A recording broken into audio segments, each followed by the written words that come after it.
My name is Muhammad Bilal, and I have done PhD in Hijama. My research topic was Hijama, while my basic subject was pharmacology, and it is a part of pharmacy, faculty of pharmacy. And in that field, I completed my PhD on Hijama, and I started my research on Hijama on some patients who were chronic renal failure patients, and they were going through dialysis, and that was a part of my research topic. I also conducted research on the patients who were suffering from some other diseases, and it was a total of 9 diseases which were covered in my PhD. Then I established a research center there in Karachi, and the name of the research center was Bilal Hijama Clinic. We established it by the name of a clinic so that patients can come to us and we can perform Hijama and then record their results and later on use this data for research. So that is why I established this clinic. And before that I was teaching in University of Karachi, and that my subject was pharmacology.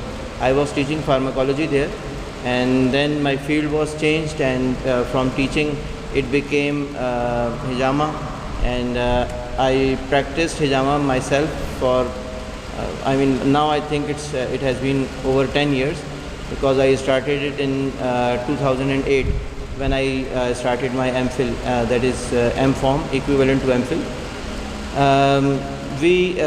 Later on we developed a course for Hijama for those people who wanted to learn Hijama and practice Hijama, and I started teaching this course from 2014, and up till now I have taught almost 13 batches, and I have designed a specific course for the students of for those people who are from medical backgrounds, and for those people who are from non-medical backgrounds also, and for them it's an introductory course. So inshallah we are starting a new course, a new batch. It will be, the topics will be covered, the theory will be covered online, because I am living in Karachi. So the whole course, the theory will be online, and the practicals will be on site, inshallah. For those of you, because today is the introductory class, for those of you who will be willing to register in the complete course, for them inshallah we will arrange a practical class also, maybe today or maybe tomorrow, inshallah. But right now I will explain the purpose of this course, why we are conducting this course. The purpose is to learn to do Hijama in the light of Sunnah, following the principles of Sunnah and the principles of medical science. Because we are performing a medical procedure, so we should also take care of hygiene, and we should take precautions so that no infection should spread from our side to the patients, and we should also not contract any infectious disease from the patients, and the patients should also not spread the contagious diseases to other patients, so that the whole procedure should be hygienic, and the safety precautions should be taken, so that the contamination is prohibited, so that the contamination is prevented. For that purpose we take all of the precautions and follow the hygiene protocol. And in this course we will also cover the medical and alternative medical sciences briefly. I will explain inshallah in detail what are the contents of the course. So the part of Tibb-e-Nabawi, because Hijama is a part of Tibb-e-Nabawi. Hijama is itself not a complete mode of treatment, although it covers a vast majority of diseases, and it's very beneficial for most of them, but still it's a part of a complete medical system that is termed as Tibb-e-Nabawi. And Hijama is part of Tibb-e-Nabawi, and the history of Tibb-e-Nabawi starts from Rasulullah sallallahu alaihi wasallam. But even before that Hijama existed, and the earliest medical records, the earliest history shows us that in 1550 BC, before Isa alayhi salam, a book was written, the first book of medical, that is known as Eber's Papyrus. That book was found in Babylonian era, and it contained information about hijama and cupping therapy. And even before that, in 2000, before Isa alayhi salam, a book was written in China and by the name of Bo Shu, and this book was written on silk, not on paper. Hijama is mentioned that it existed in that era also, that is almost 4,000 years from now. So that's how we know, and all of this information I gathered during my research, during my thesis write-up of PhD. So I collected this information then. So hijama has existed from very ancient times, and but we are focusing on hijama and we are giving it importance because it's a part of Tibb-e-Nabawi, because Rasulullah Sallallahu Alaihi Wasallam recommended it as the best of remedies, whatever remedies we are using right now. So this part is covered inshallah briefly, that how hijama is a part of Tibb-e-Nabawi, and then we move on towards the modern medical science, and we try to teach our students some basic anatomy and physiology which is needed to perform hijama correctly, so that you can locate the exact points where you should place your cup of hijama according to the disease, because patients come to us with various diseases ranging from cancer to metabolic disorders to psychiatric disorders, skin problems, pain problems, I think and autonomic nervous system problems, autoimmune disorders, and I think that it includes almost all types of diseases. The patients come to us with almost all types of diseases. So the person who is performing hijama should be aware of medical terminologies to understand their condition, to assess, to analyze their reports, because they are coming to us with some lab reports also, and we should be able to assess their condition according to the symptoms and according to the history which they tell us, the subjective data, I mean the data which is provided to us by the patient in the form of history, and we should know some basic anatomy and physiology.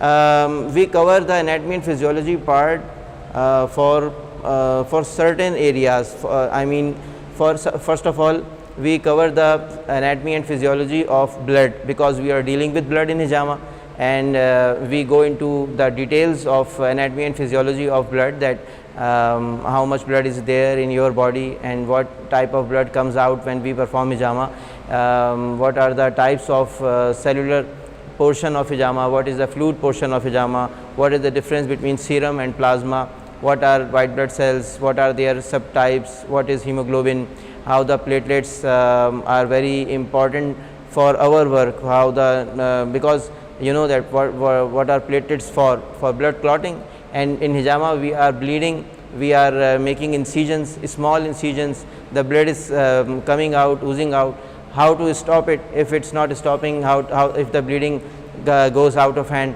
how to stop the bleeding in the case of any accidental bleeding also, because we are dealing with incisions and we are dealing with blades, surgical blades. So that is why we cover the topic of blood in detail.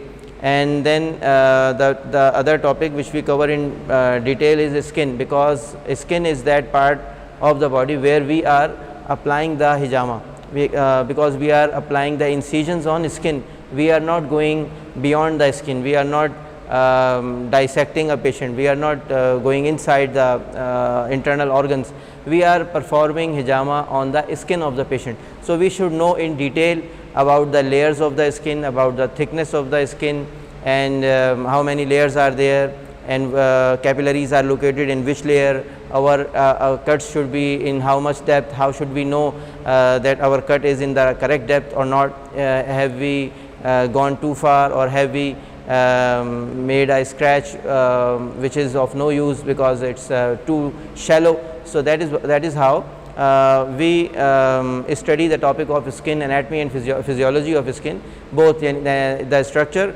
and the function of the skin. We study in detail in the anatomy and physiology part of our course.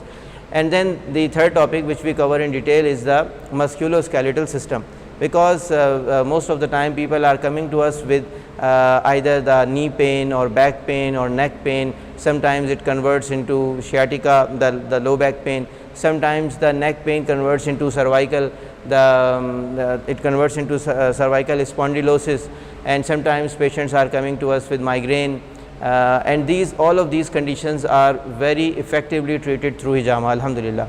We have seen patients who are suffering from any of these conditions from 10 to 15 years, sometimes 20 years, and we performed hijama on them maybe 3 or 5 times or maybe 7 times at the most, and alhamdulillah they all got cured within 3 to 7 sessions.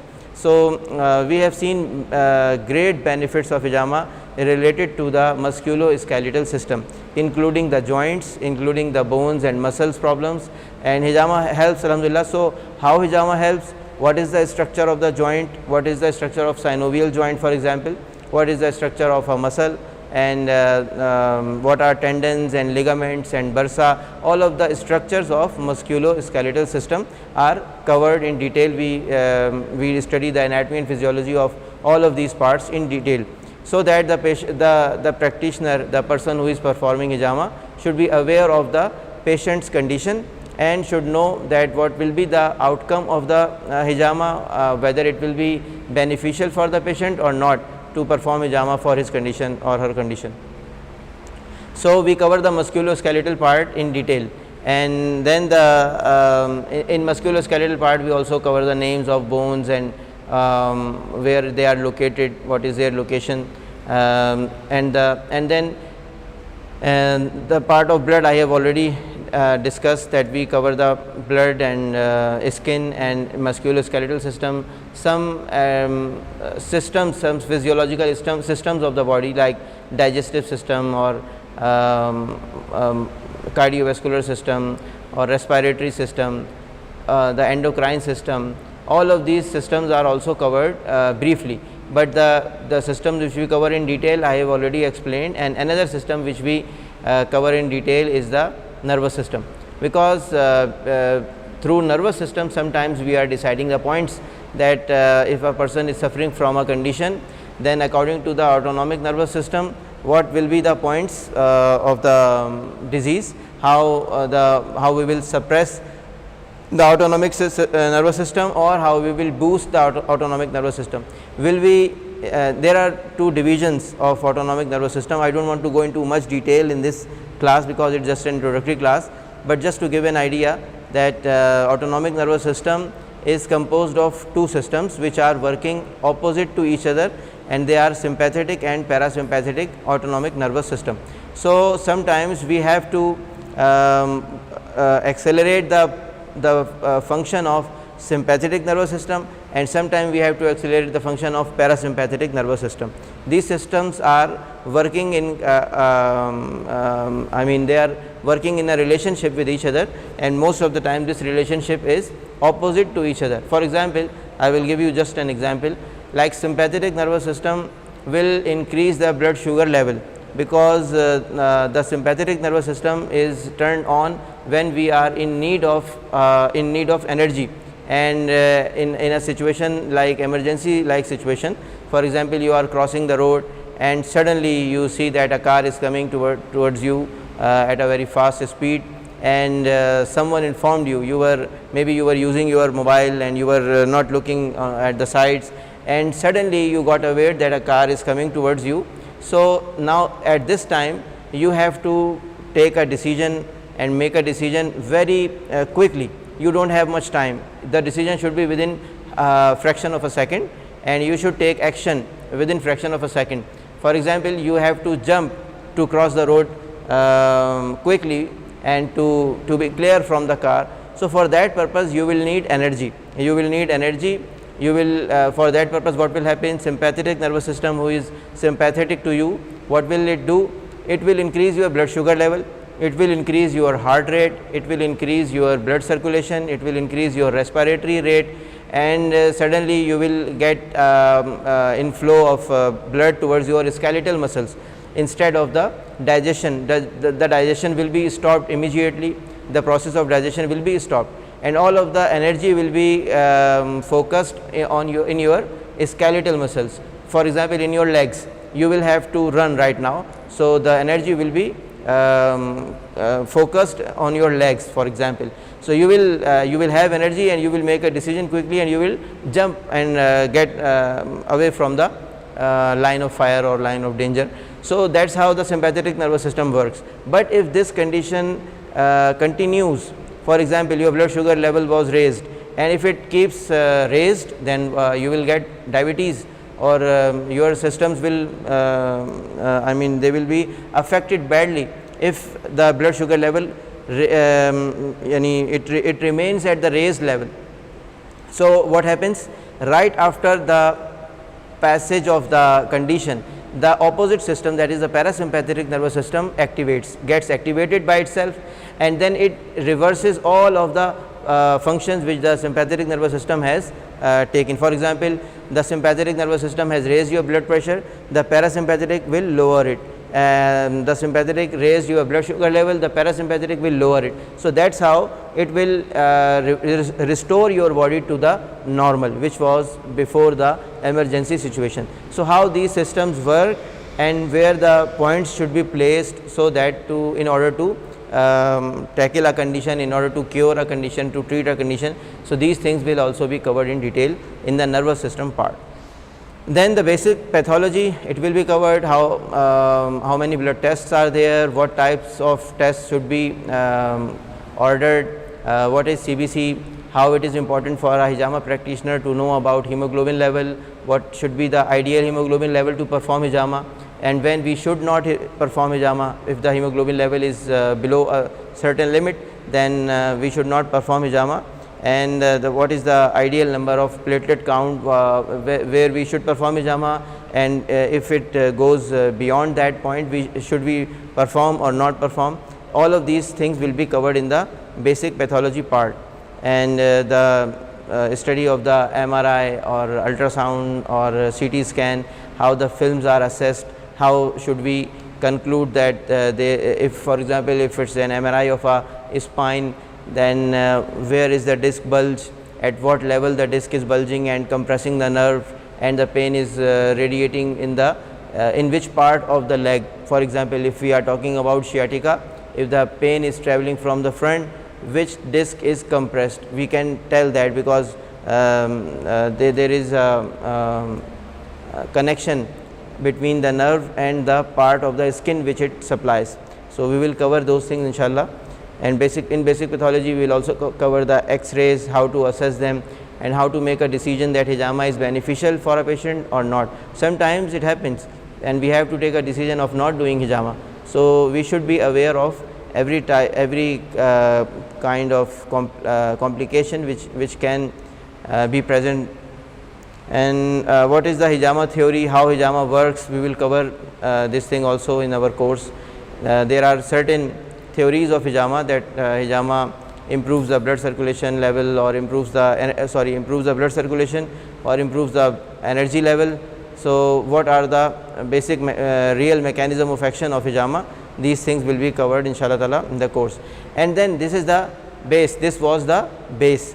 Then the actual procedure of hijama, how to perform hijama in a secure way, in a hygienic way, using the sterilized equipments, and keeping yourself away from getting infections from the patient, and preventing the patients from getting infections from you, and preventing the patients from getting infections from other patients, and also preventing the spread of infections from your clinic to the community. So how these things are covered inshallah we will teach in the part of procedure of hijama, the complete procedure of hijama, from dry cupping to incisions to the cleaning of the wound to the bandage. We will cover inshallah, we will cover in detail. And how to maintain hygiene in hijama, all of these aspects inshallah ta'ala will be covered in the procedural part. How the use of these tissue sheets, what is their benefit, and what is the procedure of proper cleaning and maintenance of proper hygiene in your clinic.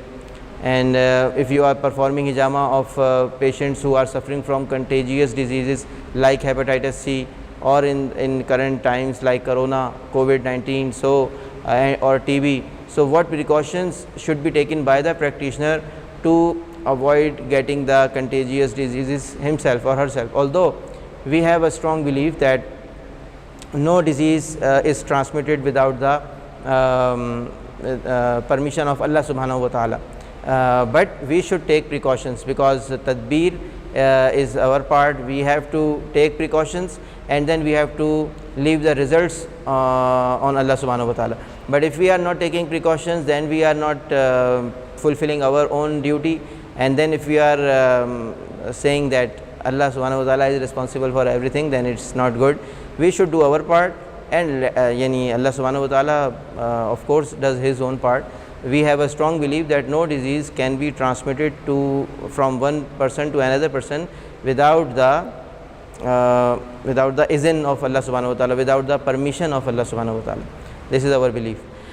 Okay, then hijama for spiritual problems, because we have seen benefits alhamdulillah related to the spiritual problems also in hijama. Some people are suffering from magic, or sometimes the bad eye, or ayn or nazar, or sometimes some other spiritual problems. But alhamdulillah, we have seen benefits of doing hijama on those patients, and hijama helps a lot with ruqya.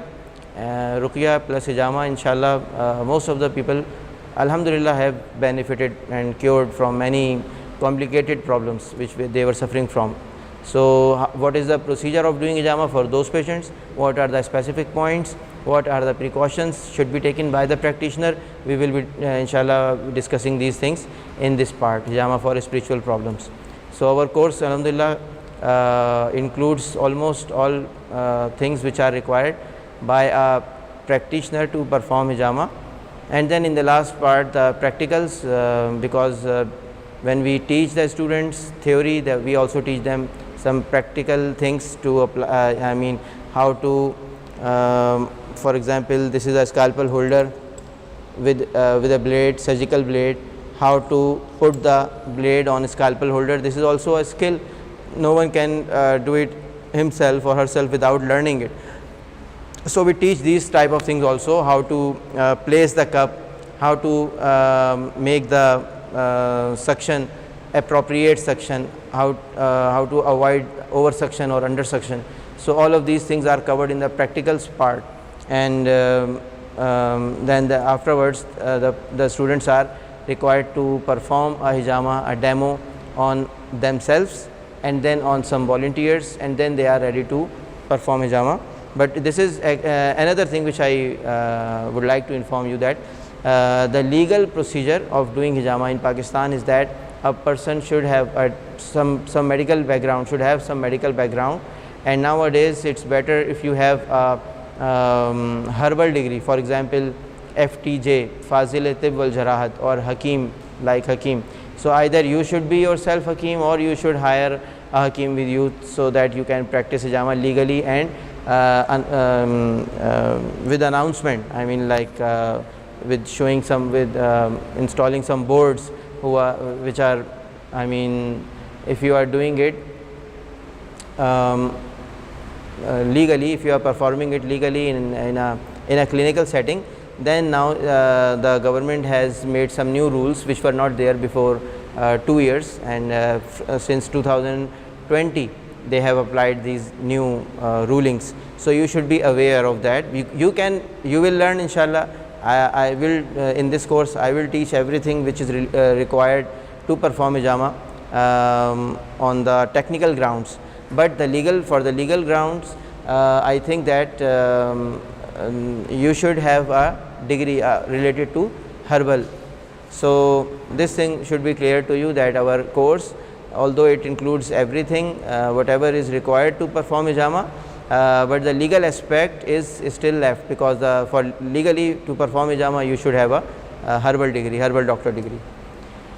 But you can perform hijama in your home if you are doing it privately, if you are going to a patient and doing their hijama, or if you are working with some Hakim or some herbal doctor, then it's okay, it's no problem.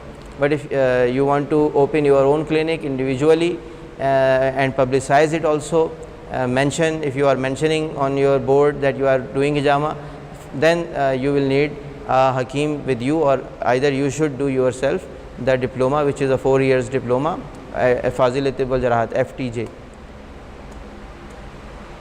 So after doing Hijama on volunteers, the person who is going through this course is ready, and in the end we take a viva, a verbal examination, and a written exam also. After viva we also take the written exam, which is mostly in the form of MCQs, and then after the written exam the certificate is issued, the certificate of participation, not for the legal perspective. This is a disclaimer, which that is why I am telling you that the certificate will be only for it will mention that you have attended a course related to Hijama or introduction of Hijama, but it will not be able to, will not be able to use it as a legal certificate. So this was the introduction, a brief introduction of the course, which inshallah ta'ala we are going to start soon. If the proper number of students get registered, and then we will start it inshallah right after Eid, because the Eid is now right at the, after 10 days, I think, maybe 10 or 8 days. So inshallah we will start the course after the Eid, and it will be, I think, that 13th or 14th batch. 13 batches are, 13th is currently going on. Right now we are running 3 batches, 2 for basic Hijama course and 1 for the advanced. Advanced is for those who have gone through Hijama, the basic course. Those they are all, most of them are very experienced Hijama therapists, and from all over Pakistan. Some of them are performing Hijama for 15 years, some of them for 20 years. So there are senior practitioners of Hijama in that course. Dr. Nafisa is also one of them. She is also attending that course. So now this is the introduction of the course. Now if you have any questions, you can ask now, you may ask now. The duration of the course, normally it's 3 months, normally every Sunday 2 hours. No, for your course I will have to set the timing, because our Sunday is booked, Saturday is also booked, and Tuesday is booked. So other than either the timing will be different or the day will be different. Once a week, yeah, 2 hours class. I am talking about the basic course. This is the basic course which we have discussed. The advanced course is actually, in advanced course we do not discuss the basic anatomy and physiology and these things. There we are only discussing the diseases directly and the points for the specific diseases, because all of those practitioners are already experienced therapists, so they don't need to learn the basic things. We directly discuss the diseases, the pathology. We also discuss the pathology of the diseases, whatever disease we are discussing. Sometime, like for example, in the previous class, it was on metabolic disorders, and for the part of diabetes we discussed in detail the types of diabetes and how to handle the diabetes with Hijama and with the change in diet and with exercise. All of these things were also discussed. So it took almost, I think, 1 hour to discuss only these things related to diabetes. We also covered 8 diseases in that class. It was a 2 hours class. So not all of the disease, not the discussion of all of the diseases take so much time, but for some diseases there are many complications and many variations, many details. So sometimes we go into detail of those diseases like this. So that course is only for those students or practitioners who are already practicing Hijama or who have gone through the basic Hijama course, which is this one, which I have already explained. Yeah, we have a website, and all of the recorded lectures are placed there, and those students who have registered, they have access to those recordings for a certain period of time, like 6 months or so. So the recordings are available on the website, and they are given user ID and password, and they can access whenever they want. If they cannot attend the class directly live, so they can review it later also. The legal procedure is simple, that you should have a degree of FTJ, it's a 4 years diploma, or BEMS. Actually there is no license for Hijama practitioners separately. There is no license. Yeah, you should be a Hakim for performing hijama. If you are a hakim, you don't need any separate license if you are a hakim. But currently, recently I taught a course to the hakims in Qasmi Tibbiya College, Karachi. There is only one college in Karachi, Tibbiya College, who is and they are teaching the FTJ course. So I taught there a 6 months diploma course of hijama, which included the basic and advanced, both almost not all of the advanced course, but some part of the advanced course and mostly the basic course. I merged them both, and then I taught the same course there in Qasmi Tibbiya College. I also graduated from that college. I also did the FTJ, and recently I have completed my FTJ, because I did not do it because it was a requirement. I started it before that. I started my course in 2018, and this new ruling came in 2019 or 20. So I was enrolled already a year ago. So Alhamdulillah, I got enrolled, because otherwise I would have to enroll. I enrolled it on my own interest, at my own interest. Yes, for all of these conditions we perform hijama, and Alhamdulillah there are many good results. And some studies are also published on in international journals. My own 6 articles are published in international journals, including the case of chronic renal failure patients. That study is available on PubMed, by the name of Hijama improves overall quality of life in chronic renal failure patients. This is the title of the article, and this is available on PubMed. And another therapeutic effectiveness of hijama in sciatica. This is also published in Journal of China Pharmacy and Pharmacology is the name of that journal. This is also available on PubMed. And then in Hamdard University's research journal, my article was published previous year, and the title was therapeutic effectiveness of hijama in treating cervical spondylosis. So and there are some other articles also, and there are many articles published and available on sciencedirect.com and PubMed, both on both of these web portals. My own articles are available, yes, but my own articles are 6 articles. You can type Dr. Bilal also, but it's better to type hijama or Bilal and hijama, both of these keywords, so that the filtered results will be shown to you. Otherwise there will be thousands of results, so you will have to sort them out. So Bilal hijama, if you write Bilal hijama, inshallah it will appear. In the case of chronic renal failure patients, the mechanism was we could not study the actual mechanism going on inside the kidney, but I have published that study. You may read it also, but I will briefly tell you about the results or the outcome. The outcome was that the patients who were suffering from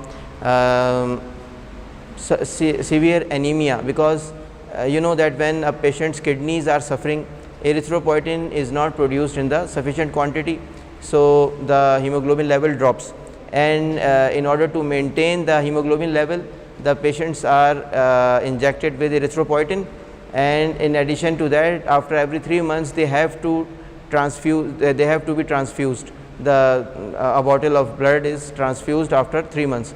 This is their common practice. But when we performed hijama for almost 2.5 years, we saw that the hemoglobin level was improved from which was previously 8 or 9, but it improved to 11 or 12 without the need of transfusing for 2.5 years. Alhamdulillah, their hemoglobin level kept improved or sustained at that level.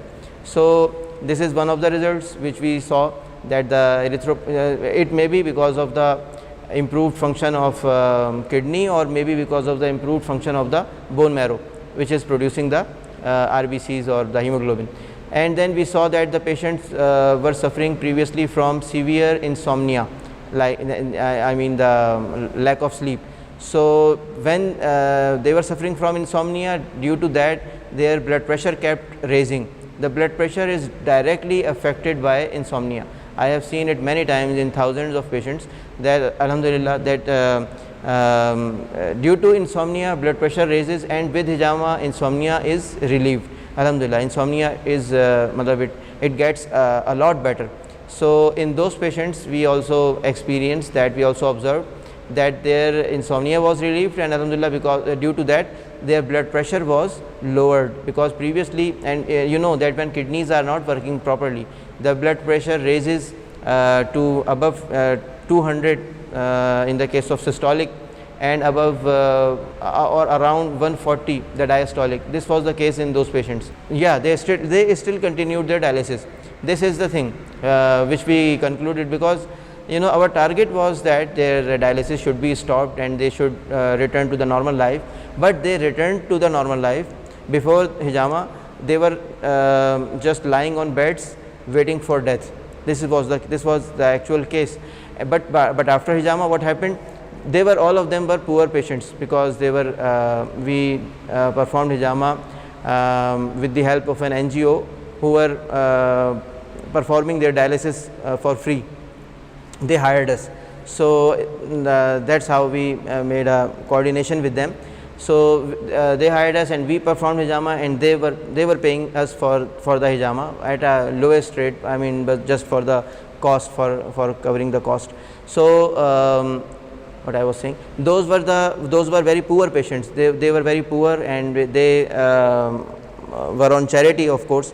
So but after hijama, what happened? They were able to perform their jobs. Some of them were rickshaw drivers, some of them were general store salesmen, some of them were tailors, like that. So they started working again, and their dialysis was it came in routine, like they were coming for dialysis 3 times a week.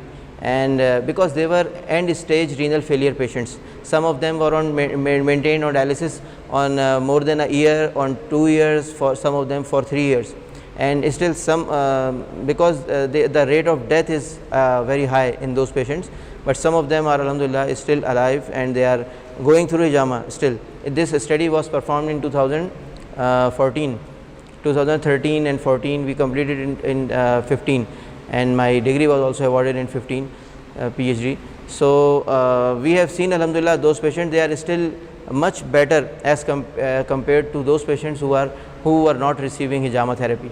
So those patients were alhamdulillah in very much better condition. Their hemoglobin level improved, their insomnia got relieved, their loss of appetite was relieved, they were able to eat, because before that they could not eat.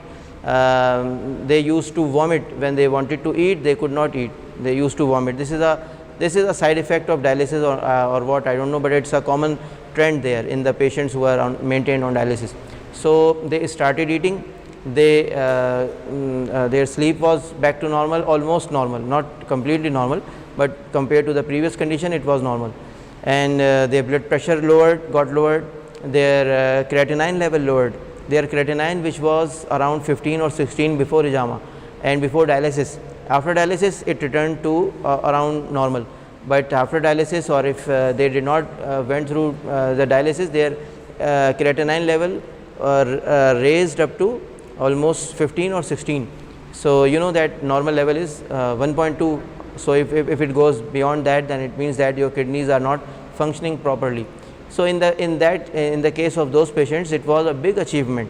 Their creatinine level reduced, their body energy returned, they were able to work, they were able to sleep, they were able to eat. So their quality of life improved, and that's why we chose the title Quality of Life Improves with Hijama.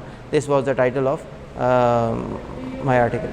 Yes, we were in contact, and we are in contact many times with the nutritionist, or now we have also gathered much experience in this case. We have almost alhamdulillah more than 30,000 patients registered. The practical demo is possible, no problem. We can do some practical, I mean I can show you the points, how to select the points, but let me know before I do the practical thing, that what is your background? What is your background? Are you performing hijama yourself, or are you a practitioner already? How much experience do you have? Kindly introduce yourself, please. I think you should attend our class, the advanced course class that is going on. 2 classes have passed. We are starting this English course because we received requests from around the world, because we publicize it on Facebook, so we receive requests from every part of the world. So, and they need of course the course in English.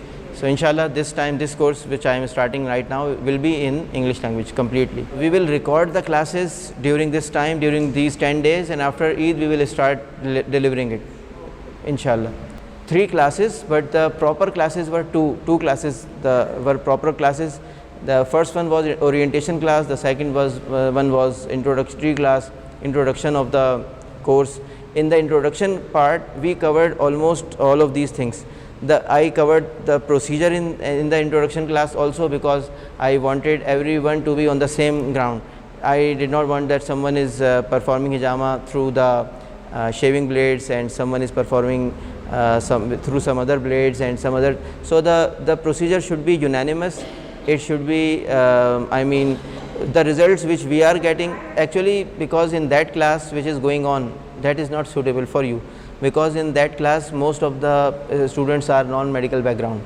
They don't have any medical background, so they are unable to understand many of the terminologies, so I have to explain each and everything to them. The advanced course, the points which we are discussing there, that they are effective for this disease or that disease, and how many times the points should be repeated, what should be the interval between one session to another session, how it differs from one person to another person, from one disease to another disease.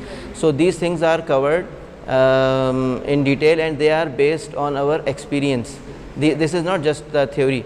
This is based on our experience of almost treating 32,000 patients, more than 32,000 patients who have, alhamdulillah, are registered with our clinic, and we have performed multiple sessions of them. Some of them have gone through 10 sessions, or some are more than 10. Average is 10 sessions. So you can say safely that 3 lakhs sessions of hijama. This is the outcome of the in lakhs of sessions of hijama. This is the extract or essence, whatever we have gathered in this 10 years period, because we maintain the record. Because I started it as a research center. This clinic was started as a research center. It was not intended to be a clinic, but we are creating a software, and we are using the beta version of the software also in the clinic, but it is not final yet. Inshallah it will be finalized within 2 to 3 months, and then this based on this data, inshallah predictions will also be possible. The points will be selected by the software, and we will give it for subscription. The software will be online. Yeah, it will tell you the point, but not just the disease, but also the concurrent diseases, other diseases also. The patient who is suffering from multiple diseases, for example, and keeping in view his age, his other indicators, for example, his hemoglobin level or platelet count, or the drugs which he is on, for example, blood thinners.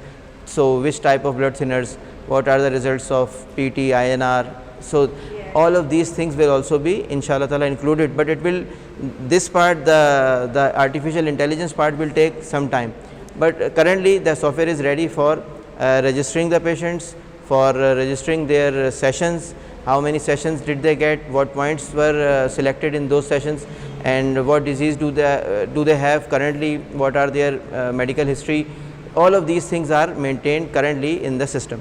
We are maintaining it, but inshallah, as the software is completed within 2 to 3 months, then inshallah we will make it online, and subscriptions will be available on monthly or annual basis for the advanced course. And inshallah I will let you know when you keep in touch, and we will let you know that when the software is ready. Pakistan Professional Hijama Society, yes, I am part of that also, and some of my lectures are also shared there. You want to participate in the advanced course, you can take a glimpse. I will send the video of the class, so if it suits you, then you can join. The experienced people who are already attending that course, they are also sharing their own experiences sometimes. So but mostly I am teaching but sometimes they are also, they share their experiences. If in some disease I have a different experience and they have a different experience, they also share their own experience. So it's a good discussion forum also.